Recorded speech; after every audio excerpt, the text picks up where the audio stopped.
আমার চ্যানেলে একটি কাস্টার্ড আইসক্রিমের রেসিপি ভাইরাল হওয়ার পর অনেক রিকোয়েস্ট ছিল আর একটা যেন হোমমেড কাস্টার্ড আইসক্রিম আপনাদের সাথে শেয়ার করি। আর আজকে একদমই সহজভাবে ঘরোয়া উপকরণে কিভাবে বাসায় সুস্বাদু আর খুবই মজাদার একটি কাস্টার্ড আইসক্রিম তৈরি করতে পারবেন তারই একটি রেসিপি আপনাদের সাথে শেয়ার করব। আশা করি অনেক বেশি ভালো লাগবে। আসসালামু আলাইকুম দর্শক, আশা করি আপনারা সবাই খুব ভালো আছেন। তো চলুন আইসক্রিমটা তৈরি করি। কাস্টার্ড আইসক্রিমটা তৈরি করার জন্য প্রথমেই লাগবে লিকুইড দুধ।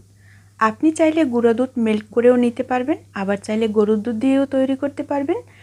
যদি প্যাকেটের লিকুইড দুধ দিয়ে তৈরি করতে চান সেক্ষেত্রেও কোনো সমস্যা নেই। এখানে আমি হাফ লিটারের মতো দুধ নিয়েছি, তার সাথে দিয়ে দেব 2 টেবিল চামচ কাস্টার্ড পাউডার। তার সাথে দিয়ে দিতে হবে 1/3 কাপ পরিমাণ কনডেন্স মিল্ক। আপনারা চাইলে কনডেন্স মিল্কটা স্কিপ করতে পারবেন, তবে কনডেন্স মিল্ক দিয়ে যদি এই আইসক্রিমটা তৈরি করেন সেক্ষেত্রে অনেক বেশি ক্রিমি হবে। তার সাথে দিয়ে দেব হাফ কাপ পরিমাণে চিনি। চিনিটা আমি হাফ কাপ পরিমাণে দিয়েছি, আপনারা চাইলে বাড়িয়ে কমিয়ে দিতে পারবেন যদি মিষ্টি একটু বেশি খান, কেননা আইসক্রিমে কিন্তু মিষ্টি একটু বেশি দেয়া থাকে, এখানে কম করে দিলে কিন্তু খেতে বেশি মজা হবে না। এখন চুলাটা বন্ধ আছে, ভালোভাবে এই কাস্টার্ড পাউডারটা দুধের সাথে মিশিয়ে নিতে হবে। যখন ভালোভাবে মেশানো হয়ে যাবে তখন চুলাটা জ্বালিয়ে দিতে হবে। অনেকেই এক্ষেত্রে প্রশ্ন করেন যে কাস্টার্ড পাউডার যদি না থাকে সেক্ষেত্রে কি করবেন। সেক্ষেত্রে কিন্তু চাইলে আপনারা কর্নফ্লাওয়ার দিয়েও এই আইসক্রিমটা তৈরি করতে পারবেন, তবে এখানে ভ্যানিলা অথবা আপনাদের পছন্দের যে কোনো একটি ফ্লেভার অ্যাড করতে পারবেন। এখন ভালোভাবে নেড়েচেড়ে হ্যান্ড উইক্স দিয়ে আমি মিশিয়ে নেব। আর চুলাটা কিন্তু এই অবস্থায় আমি জ্বালিয়ে দিয়েছি, দেখতে পাচ্ছেন অনেকটাই ঘন হয়ে আসছে। চুলার জাল কিন্তু বেশি বাড়ানো যাবে না, আর 1 সেকেন্ডের জন্যও বন্ধ করা যাবে না যতক্ষণ না এই কাস্টার্ড ক্রিমটায় বলক আসছে। দেখতে পাচ্ছেন যখন বলক চলে আসছে তখন কিন্তু আমি নাড়াচাড়া অনেকটাই আগের চেয়ে কমিয়ে দিয়েছি। তো এখন বারে বারে তলানি ঘেঁষে তারপরে জাল করে নিতে হবে, আর এটাকে যথেষ্ট পরিমাণে একটু ঘন করে নিতে হবে।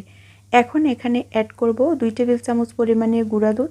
আপনারা চাইলে গুঁড়া দুধের পরিমাণটা আরও বাড়িয়ে দিতে পারেন। যেহেতু আমি এখানে কনডেন্স মিল্ক দিয়েছি তাই গুঁড়া দুধের পরিমাণটা একটু কমিয়ে দিলাম। এখন আবারও অনবরত নেড়েচেড়ে তারপরে এই কাস্টার্ড ক্রিমটাকে আরও জাল করে একটু ঘন করে নিতে হবে। আর এখন দেখতে পাচ্ছেন যে পর্যায়ে আছে, চুলাটা বন্ধ করে দেওয়ার পর যখন ঠান্ডা হয়ে যাবে তখন কিন্তু আরও অনেকটাই ঘন হয়ে আসবে।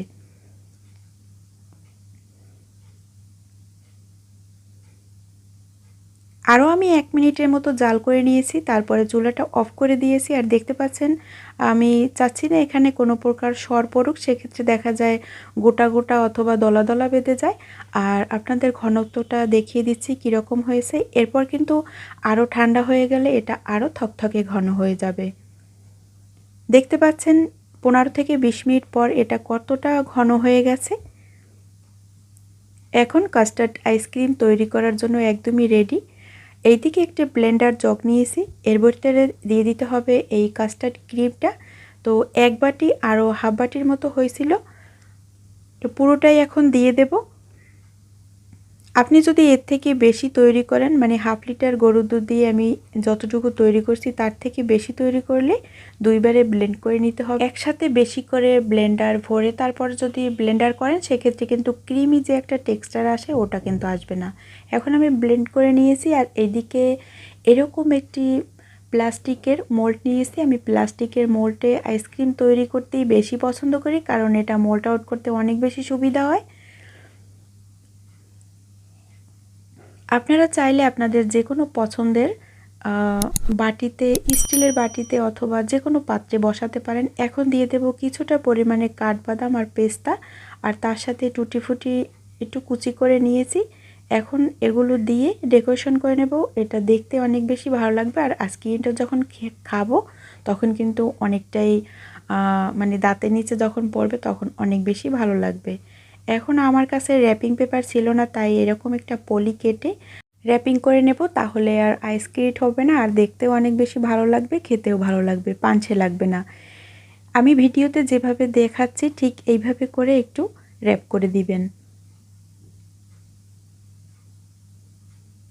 এখন বক্সের মুখটা সিল করে তারপরে সারা রাতের জন্য আমি ফ্রিজে রেখে দেব। আর বাকি যতটুকু আইসক্রিমের ক্রিম ছিল, বাকিটা এরকম একটি মাটির পাত্রে আমি ঢেলে এটাও আইসক্রিমের জন্য বসিয়ে দেব।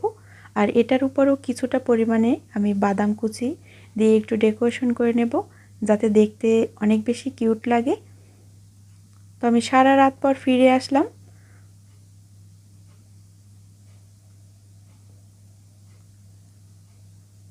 আর দেখেন কতটা পারফেক্টলি আইসক্রিমটা হয়েছে।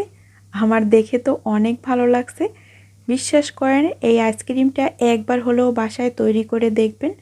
আর এটাকে ক্রিমি করার জন্য যখন ব্লেন্ড করবেন তখন চাইলে কিন্তু আরও হাফ কাপের মতো গুঁড়া দুধ অ্যাড করে ব্লেন্ড করে নিতে পারেন। সেক্ষেত্রে কিন্তু অনেক বেশি ক্রিমি হবে আর খেতেও অনেক বেশি মজা লাগবে।